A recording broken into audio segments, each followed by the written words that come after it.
नमस्कार। मैं वीके शास्त्री अपने चैनल के माध्यम से आप सभी दर्शकों का बहुत बहुत स्वागत करता हूं। वर्ष 2023 का पहला चंद्र ग्रहण 5 मई 2023 को लगने जा रहा है। ये चंद्र ग्रहण वैशाख मास की पूर्णिमा को लगेगा और तुला राशि में विशाखा नक्षत्र में लगेगा। इस ग्रहण के दौरान कई दुर्लभ संयोग बन रहे हैं जो कि ग्रहण के दौरान पहली बार बनेंगे। इस ग्रहण के दौरान सूर्य बुध गुरु राहु का चतुर्ग्रही योग बनेगा और शुक्र मंगल की युति बनेगी। ग्रहण की घटना को ज्योतिषी दृष्टि से बहुत ही महत्वपूर्ण माना जाता है। हालांकि वैज्ञानिक नज़रिए से ये एक खगोलीय घटना मात्र है, लेकिन ग्रहण के दौरान जो विकिरण उत्सर्जित होते हैं, जो रेडिएशंस निकलते हैं, उनका दुष्प्रभाव तो समस्त चराचर जगत पर, पूरे विश्व पर पड़ता ही है। इसलिए सावधानी तो अपेक्षित है। ऐसी मान्यता है कि ग्रहण के दौरान कोई भी शुभ कार्य नहीं किया जाता है, लेकिन ग्रहण का प्रभाव लगभग 1 माह तक रहता है, क्योंकि सूर्य और चंद्रमा जब पीड़ित अवस्था से बाहर निकलते हैं तो अपना पूरा शुभ फल प्रदान करते हैं। 20 अप्रैल को पहला सूर्य ग्रहण लग चुका है और ठीक 15 दिन बाद पहला चंद्र ग्रहण लगने जा रहा है। ये चंद्र ग्रहण भारतीय समय के अनुसार 5 मई को रात्रि 8:45 पर शुरू होगा और रात्रि 1 बजे समाप्त होगा। ये चंद्र ग्रहण दक्षिण पश्चिम यूरोप, दक्षिण पश्चिम एशिया, अफ्रीका, उत्तरी अमेरिका, अटलांटिक क्षेत्र, पैसिफिक क्षेत्र, हिंद महासागर के कुछ हिस्सों में नज़र आएगा। हालांकि भारत में ये चंद्र ग्रहण सहज दृश्य नहीं होगा, क्योंकि ये उपछाया चंद्र ग्रहण है, लेकिन दक्षिण भारत के समुद्र तटीय इलाकों में कहीं कहीं ये दिखाई पड़ सकता है। उपछाया चंद्र ग्रहण होने के कारण भारत में सूतक काल मान्य नहीं होगा, लेकिन चंद्र ग्रहण का प्रभाव तो पड़ेगा। इसलिए सावधानियां और उपाय ये तो करते ही रहना होगा। विश्व के जिन जिन हिस्सों में ये चंद्र ग्रहण दिखाई देगा वहाँ सूतक काल भी मान्य होगा और ग्रहण के उपाय भी करने होंगे। और ये सूतक काल चंद्र ग्रहण के 9 घंटे पहले शुरू होगा। 11:45 से सूतक काल शुरू होगा। तो इस वीडियो में हम बात करेंगे ग्रहण के दौरान रखे जाने वाली सावधानियों के बारे में, गर्भवती महिलाओं के लिए विशेष सावधानियां और उपायों के बारे में। फिर बात करेंगे उन 8 भाग्यशाली राशियों के बारे में जिनको इस ग्रहण के बाद अगले 1 माह तक विशेष लाभ होने वाला है, और तुला राशि उनमें से एक है। ये विश्लेषण आपकी चंद्र राशि के आधार पर किया जा रहा है। और दूसरी बात, कमेंट बॉक्स में किसी भी अनजान व्यक्ति के द्वारा दिए गए नंबर पर भूल करके भी कांटेक्ट मत कीजिएगा, आपके साथ फ्रॉड हो सकता है। चंद्र ग्रहण का बहुत अधिक ज्योतिषीय महत्व है। चंद्रमा हमारा मन है और हमारे मन पर चंद्रमा का नियंत्रण होता है। चंद्रमा मन, मस्तिष्क, सोच, विचारधारा, संवेदना और कल्पना शक्ति का कारक है। मन के हारे हार है, मन के जीते जीत। और यही चंद्रमा जब पीड़ित होता है तो हमारा मन, मस्तिष्क और हमारी सोच भी प्रभावित होती है। तो चंद्र ग्रहण के दौरान और सूतक काल के दौरान पहली बात आपको ये ध्यान में रखना है कि कोई भी शुभ कार्य नहीं करना है। दूसरी बात, सूतक के दौरान सोना नहीं है, जागते रहना है। मंत्रों का जाप करें, भगवान भोले शंकर के मंत्रों का जाप, ओम नमः शिवाय या महामृत्युंजय मंत्र का जाप करें। भोजन नहीं बनाना है, और अगर बनाएं तो तुलसी पत्र डाल करके रखें। ग्रहण समाप्त होने के बाद स्नान करें। घर और पूजा स्थल पर गंगा जल का छिड़काव करके घर को शुद्ध करें। सूतक काल में घर में अगर मंदिर है तो उसके कपाट बंद कर दें। नहीं है तो देवी देवताओं की मूर्ति का स्पर्श ना करें। ग्रहण के दौरान नकारात्मक विचारों को मन में आने ना दें और ग्रहण के दौरान अपने पास तुलसी के पत्ते रखें। घर के बाहर नहीं निकलना है। किसी ज़रूरी काम के लिए अगर घर के बाहर निकलना ही पड़े तो तुलसी के पत्ते अपनी जेब में रख करके निकलें। ग्रहण के पश्चात स्नान करके भोजन करें। और जहाँ तक गर्भवती माताओं की बात है तो गर्भवती माताओं को शिशु के लिए भोजन तो करना होगा, तो तुलसी का पत्ता भोजन में पहले से ही डाल करके रखें, तब उस भोजन को ग्रहण कर सकती हैं। ध्यान रखें कि सूतक काल लगने से पहले ही तुलसी का पत्ता आपको तोड़ करके रख लेना है और भगवान शिव के मंत्रों का जाप करते रहना है। इससे गर्भस्थ शिशु पर कोई दुष्प्रभाव नहीं पड़ेगा। कोई भी तेज धार या नुकीली वस्तुएं अपने पास ना तो रखें और ना ही कोई प्रयोग करें। जैसे कैंची है, चाकू है, सुई है, आलपीन है, इन चीज़ों के प्रयोग से बचें। और बाल या नाखून नहीं काटना है। घर के बाहर ना निकलें। ग्रहण के दौरान ग्रहण को देखने से बचें। कोशिश ये करें कि ग्रहण के दौरान भोजन ना पकाएं और ना ही भोजन ग्रहण करें, लेकिन अगर करना ही पड़े तो तुलसी पत्र का प्रयोग करके करें। और विशेष अवस्था में अगर घर के बाहर जाना पड़े तो तुलसी का पत्ता साथ में रखें। घर में मंदिर हो तो उसके कपाट को बंद कर दें। ग्रहण के समाप्त होने के बाद स्नान करें और भोजन ग्रहण करें। स्नान करने के बाद ज्योतिष शास्त्र में दान का बहुत महत्व बताया गया है।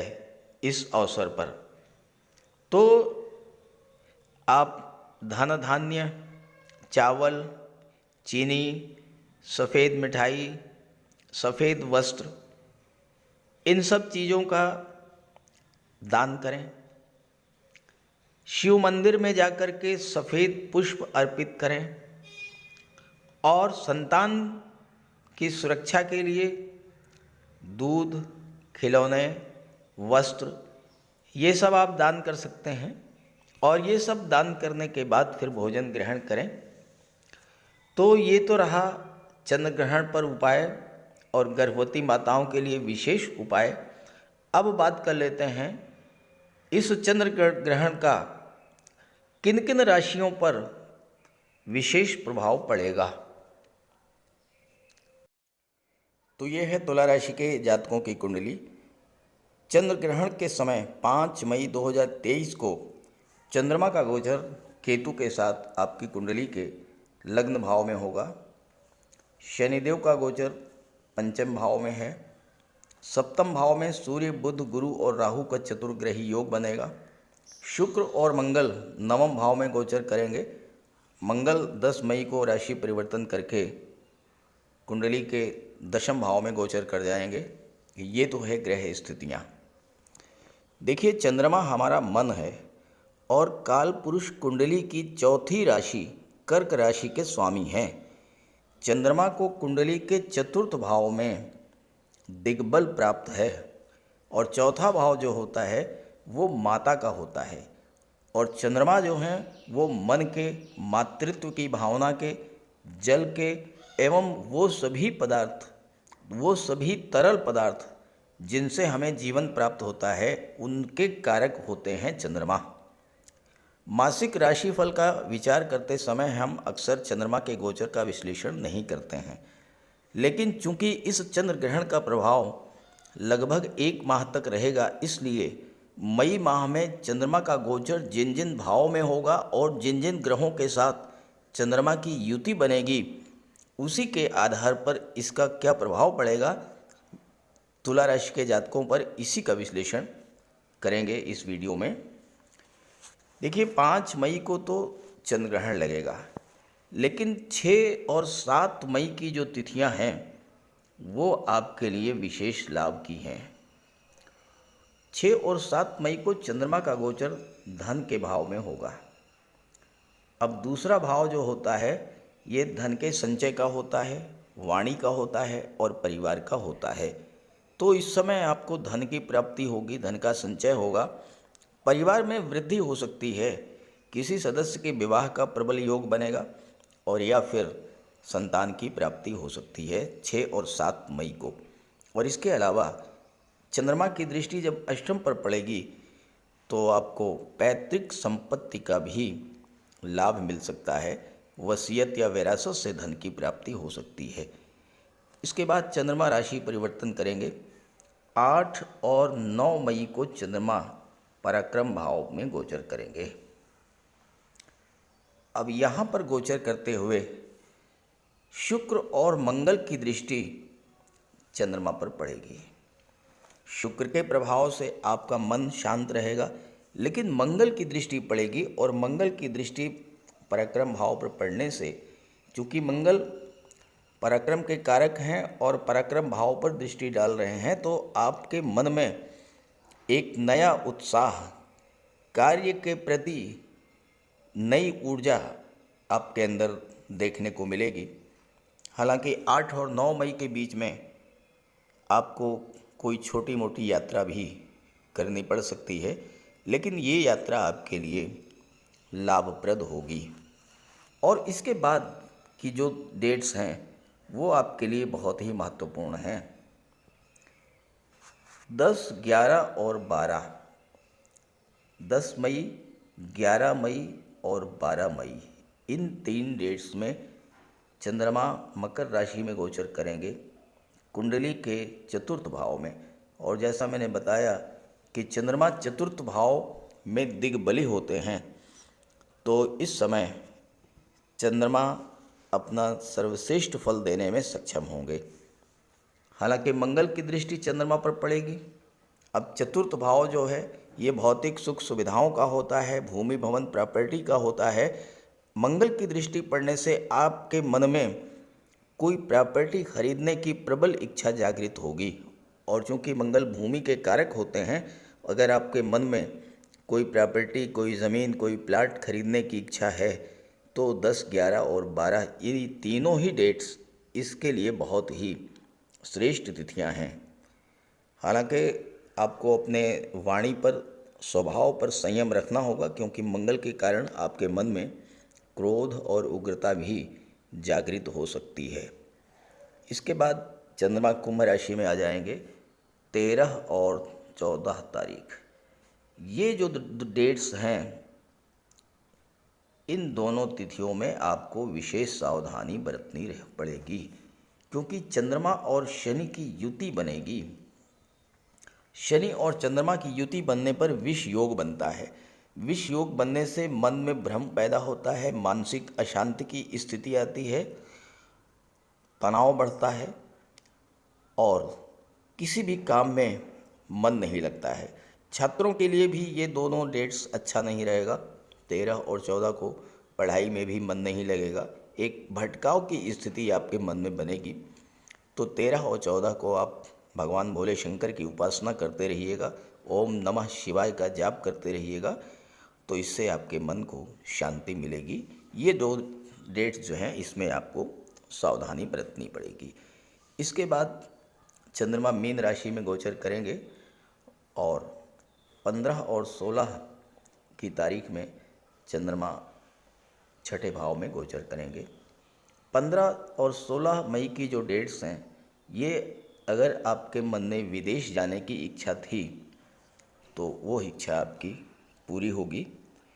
विदेश से धन का लाभ होगा, विदेश में आप सेटल हो सकते हैं, विदेश में कोई प्रॉपर्टी भी खरीद सकते हैं। और इसके बाद 17 और 18 तारीख को चंद्रमा मेष राशि में गोचर करेंगे और इस समय चंद्रमा, बुध, गुरु और राहु चतुर्ग्रही योग सप्तम भाव में बनेगा। सप्तम भाव में चंद्रमा का गोचर आपके दाम्पत्य सुखों में वृद्धि करेगा। मन आपका शांत रहेगा। कोई व्यापार पार्टनरशिप में शुरू करना चाहते हैं तो आप कर सकते हैं। और सबसे बड़ी बात यह है कि विवाह के लिए अत्यंत शुभ योग बनेगा सप्तम भाव में चंद्रमा के गोचर करने पर। और इसके बाद 19 और 20 को चंद्रमा अष्टम भाव में आ जाएंगे। अब यहाँ पर चूँकि अष्टम भाव कष्टों का होता है, दुखों का होता है, पीड़ाओं का होता है। हालांकि आपको धन की प्राप्ति होगी, धन का संचय भी होगा, धन का निवेश भी करेंगे, लेकिन मानसिक रूप से आप परेशान रहेंगे। वाहन चलाते समय भी आप सावधानियां बरतें, विशेष सावधानी आपको बरतनी होगी 19 और 20 में। और इसके बाद 21, 22 और 23 ये तीनों ही डेट्स आपके लिए अत्यंत शुभ हैं, अत्यंत लाभप्रद हैं, क्योंकि चंद्रमा कुंडली के नवम भाव भाग्य भाव में शुक्र के साथ गोचर करेंगे। भाग्य का साथ मिलेगा। चंद्रमा और शुक्र दोनों ही ज्योतिष शास्त्र में सर्वाधिक शुभ ग्रह माने जाते हैं। तो शुक्र के कारकत्व की चीज़ें आपको प्राप्त होंगी और भाग्य का सपोर्ट मिलेगा। शुक्र का कारकत्व है धन, वैभव, समृद्धि, संपन्नता, लव, रोमांस और विवाह। तो इन सब चीज़ों का लाभ आपको मिलेगा 21, 22 और 23 तारीख को। और इसके बाद 24 और 25 को चंद्रमा कर्क राशि में गोचर करेंगे। 24 मई और 25 मई यहाँ पर भी चूँकि मंगल हैं दशम भाव में और मंगल दशम में दिग्बली होते हैं, तो कार्यक्षेत्र में तो आपको बहुत बड़ा लाभ देखने को मिलेगा। लेकिन वही स्थिति है कि मन में क्रोध और उग्रता ये आपके मन में होगा, इससे आपको बचना होगा। किसी भी बात को लेकर के आपके मन में बहुत अधिक क्रोध आ सकता है। कार्यस्थल पर वाद विवाद से बचना होगा और अपने बॉस, पिता और सहयोगियों के साथ संबंध आपको बना करके रखना होगा। वाणी पर नियंत्रण रखना होगा। और इसके बाद 26, 27 और 28 ये 3 दिन जो हैं ये भी बहुत महत्वपूर्ण हैं, क्योंकि चंद्रमा लाभ के भाव में गोचर करेंगे। शनि की दृष्टि पड़ेगी। शनि कर्म के कारक हैं, तो आपको अपने कार्य क्षेत्र से लाभ तो होगा, लेकिन चूंकि चंद्रमा और शनि का संबंध विष योग का निर्माण करता है, तो मानसिक अशांति, मानसिक तनाव, इससे आपको बचना होगा। तो इसके लिए आप, जैसा मैंने बताया, कि भगवान भोले शंकर की शरण में जाएं और ओम नमः शिवाय का जाप करें, मंदिर में जाएं, दूध अर्पित करें, ये सब कार्य करें, तो इससे आपको राहत मिलेगी। और इसके बाद 29 और 30 की जो डेट्स हैं, 29 और 30 मई को चंद्रमा कन्या राशि में गोचर करेंगे कुंडली के 12वें भाव में। और इस समय आपके लिए विदेश जाने का प्रबल योग बनेगा। साथ ही साथ आप दान पुण्य, पूजा पाठ, मांगलिक आयोजन, ये सब कार्य भी 29-30 में होंगे। और इसके बाद 31 में चंद्रमा पुनः तुला राशि में आ जाएंगे। तो इस तरह से पूरे माह में चंद्रमा के गोचर के आधार पर क्या फल मिल सकते हैं, क्या क्या सावधानियां आपको बरतनी है, क्या क्या कार्य कर सकते हैं, इस पर मैंने चर्चा की है। ये विश्लेषण अगर आपको अच्छा लगे तो अपने साथियों को भी ज़रूर शेयर कीजिएगा। नमस्कार।